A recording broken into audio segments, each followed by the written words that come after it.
বন্ধুরা, কেকেআর যদি আইপিএল 2026-এর আগে এই 8 জন খেলোয়াড়কে ধরে রাখে তাহলে গ্যারেন্টি সহকারে এই দলকে হারানো প্রায় অসম্ভব হয়ে পড়বে। এদের মধ্যে এমন কিছু নাম আছে যা শুনলে আপনি একেবারে অবাক হয়ে যাবেন। আর যদি আপনি কেকেআরের সাপোর্টার হন তাহলে ভিডিওটি লাইক ও কমেন্ট করে একদম নিচে লিখে ফেলুন আমি কেকেআর। আইপিএল 2026-এর মিনি অকশনের আগে কেকেআর তাদের স্কোয়াডের ভিত গড়ে তুলতে চাইছে এই 8-9 জন রিটেন খেলোয়াড়কে ঘিরেই। চলুন দেখে নেওয়া যাক কারা থাকবে এই তালিকায়।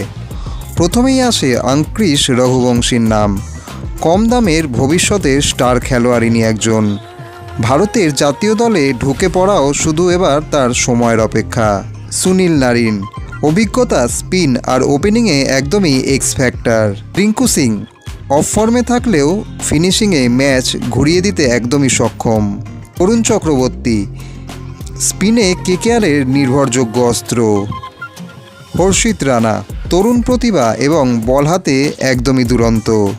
অ্যান্ড্রে রাসেল পুরনো ম্যাচ উইনার, কেকেআরের শক্ত ভিত। উমরান মালিক পেস এবং অ্যাগ্রেসিভ বোলিংয়ের মিক্সড একজন অপশান।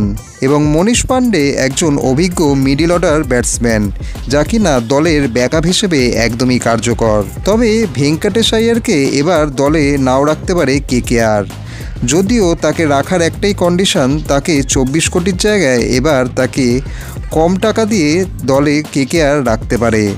তবে কম দামে তাকে রিবাই আবার কেকেআর করবে কি না তা তার পারফরমেন্স এবং ভাগ্যর ওপরই নির্ভর করবে।